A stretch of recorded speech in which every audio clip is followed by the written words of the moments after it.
I used to work as a night security guard at a massive logistics warehouse just outside the city, a huge metal structure that looked ordinary from the road, but always carried a strange kind of silence that made you feel like you were being watched. The warehouse sat alone at the edge of an industrial area surrounded by fields and broken fences, and at night the only light came from the dull orange glow of the security lamps buzzing above the entrance. My shift started at 10 and ended around 6 in the morning. The pay wasn't great, but I needed the job, and at first I didn't mind the isolation. During the day the place was full of workers, forklifts and noise, but once everyone left it was just me, the hum of the overhead lights, and the endless stretch of aisles filled with pallets stacked 20 feet high. The building had 5 main sections, and each one was connected by narrow walkways that seemed to go on forever. For the first few weeks my nights were quiet. I'd walk my rounds every hour, check each loading bay, and monitor the CCTV screens from the small security office near the entrance. I even brought a small speaker to play soft music just to fill the silence. But slowly, the silence became heavier, almost like the air itself was thicker after midnight.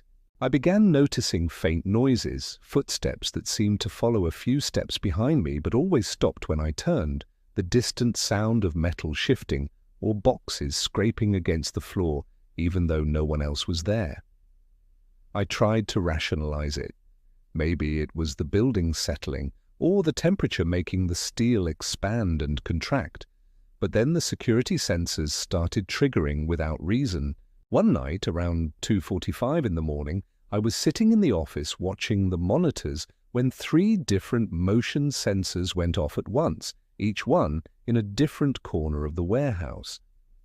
I remember staring at the panel in disbelief because that system was old but reliable. It had never done that before. I grabbed my flashlight and started toward the first section. The deeper I went, the colder it became, and the light from my torch seemed weaker, swallowed up by the vast darkness between the shelves. The only sound was the echo of my own footsteps until I reached aisle 7. That's when I saw it, a footprint in the dust, small and bare, right in the middle of the floor. I froze. I called out, half expecting one of the day workers to jump out laughing, but no one answered. The air felt dead, and my voice just faded into it.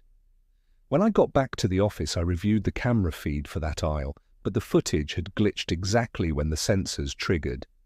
It showed a few seconds of static, then nothing. My supervisor brushed it off when I told him. He said, "Relax, the system's old, probably a glitch." But I could tell he didn't really want to talk about it. A few nights later, something else happened.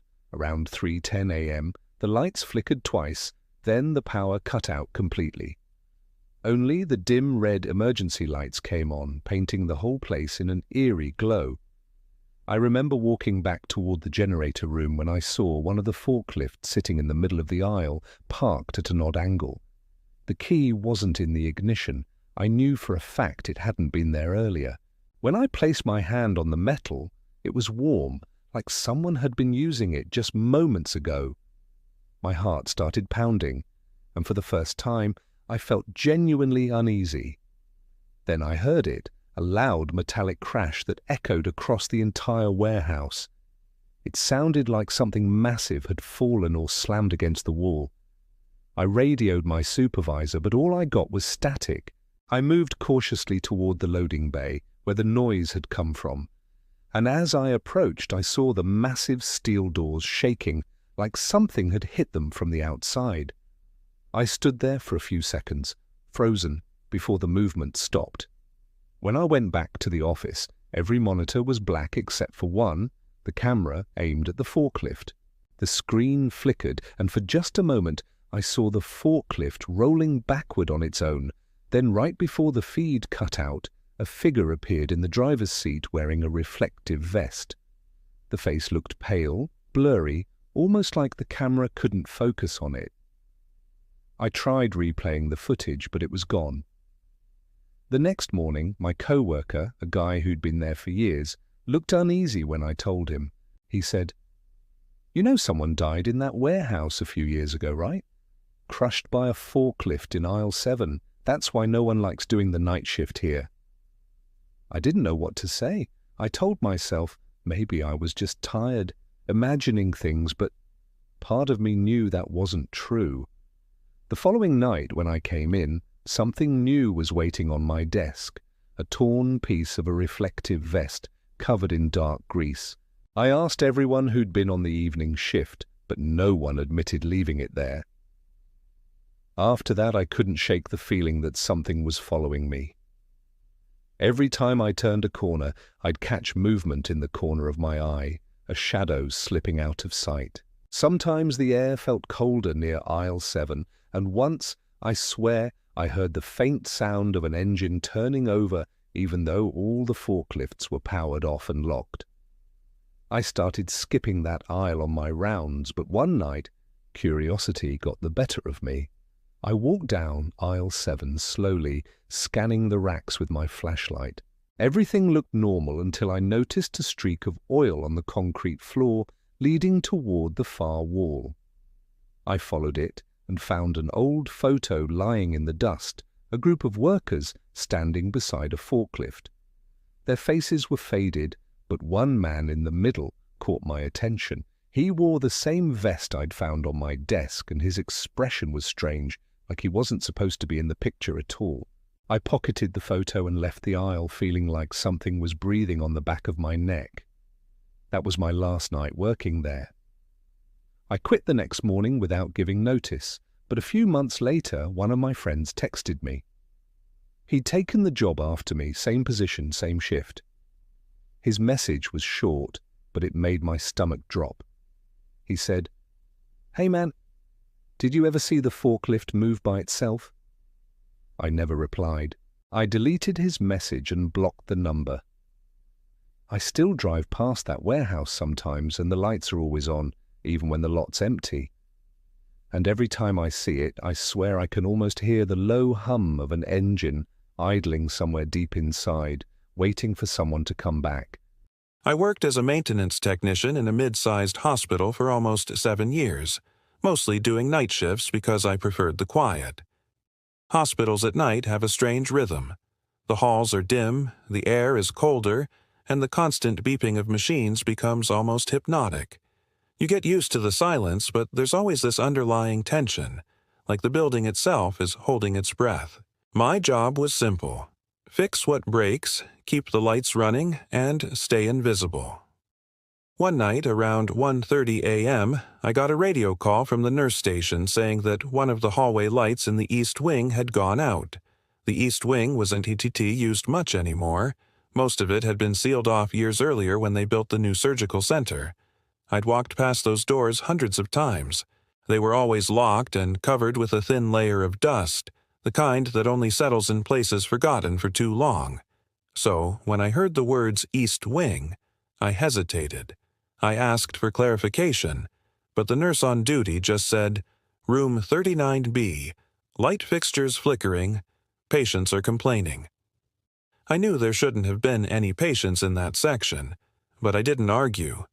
I grabbed my tool bag and flashlight and headed that way. The corridor leading there was long and empty, the overhead lights buzzing faintly. When I reached the end, I noticed something strange. The double doors to the East Wing were slightly open. They were never supposed to be unlocked. I pushed them open and was hit with a smell. Stale air, like damp paper and disinfectant left to rot. The hallway ahead was dark except for a single flickering light near the far end. My footsteps echoed off the tile floor, and each one seemed too loud. The walls were lined with old signs: radiology, records, observation rooms. All of it looked like it had been untouched for decades. I found room 39B easily enough. The number was half peeled off the door. Inside, there was a hospital bed, a tray table, and an old ECG monitor that wasn't plugged in but made a faint static hum anyway. The light above the bed was flickering, so I climbed up on my stepladder and reached to replace the tube. That's when I heard it. A low whisper, soft but clear, coming from the hallway behind me. It said, "Help me."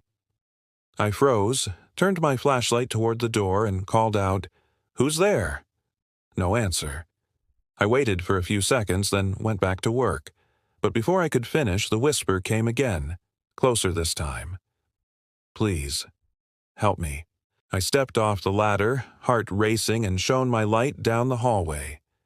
Nothing. Just the empty corridor stretching into darkness. I told myself maybe someone from the ER had wandered in by mistake. But when I walked toward the sound, I realized something was wrong. The hallway seemed longer than before, stretching further than it should. I passed more doors, 41B, 43B, 47B, numbers that shouldn't even exist. The blueprint of the hospital ended at 39B. I knew that for a fact because I'd worked on the wiring map. My radio crackled suddenly, startling me, but all I heard was faint static. I tried calling back to the nurse station, but the line was dead. I decided to head back, but when I turned around, the light from where I'd come was gone. The corridor behind me was pitch black, and the air felt heavy, almost like the pressure had changed. I started walking faster, my flashlight beam shaking in my hand. As I passed one of the rooms, I caught a glimpse of movement through the small window. A figure standing near the far wall, facing away from me. It was dressed in a faded hospital gown, hair long and tangled. My stomach dropped. I froze, but when I looked again, the room was empty. I didn't even remember walking that far, but the corridor just kept stretching. Then, ahead of me, I saw another door. Morgue access. That door shouldn't have been there either. The real morgue was 2 floors down. My instincts screamed at me to leave, so I started running back the way I came, counting the doors under my breath just to ground myself. But the numbers kept changing. 37B, 39B, 41B again.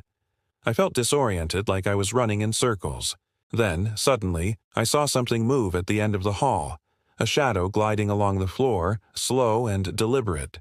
I stopped, backing up until my shoulder hit the wall. The shadow stopped too, and for a long moment, everything went silent. Then I heard the sound of metal scraping like someone dragging a gurney across tile. It came closer, echoing off the walls. I shined my flashlight toward the sound and saw a figure pushing a hospital bed. Only there was no one on it. The bed rolled to a stop on its own, right in front of me, and sitting on the sheet was a single patient wristband. I picked it up without thinking. The name on it was faded, but I could still read the date. 1996. The hospital had supposedly closed this wing in 1998. I dropped it and started running.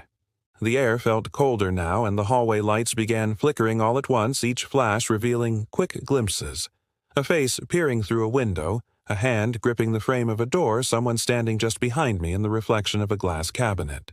When I finally burst through the double doors back into the main hall, I slammed them shut behind me and just stood there, gasping.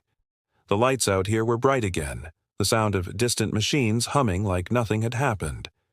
I walked straight to the security office and pulled up the camera feeds, trying to see if any of what I saw had been caught on film. The monitors for the East Wing all showed static. Every single one. The guard on duty looked confused and asked if I was okay. I told him the doors were open, but when he went to check a few minutes later, he came back shaking his head. He said, "They're locked, man. Padlocked. No way anyone went in there tonight." I thought maybe I was losing it. Maybe I'd wandered somewhere else. But the next morning I got called into the director's office. He asked why I'd been working near the East Wing. I told him someone from the nurse station reported a light issue. He frowned and said, "We don't have that section on the internal call system anymore. It's been disconnected for years." I didn't know what to say. Before I left his office, I asked him about room 39B. He paused, then said quietly, "That room doesn't exist anymore. That whole corridor was demolished in 2001. I left the hospital that afternoon and never worked another night shift.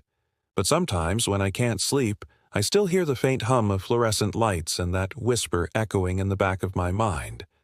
Soft, almost pleading. "Please, help me."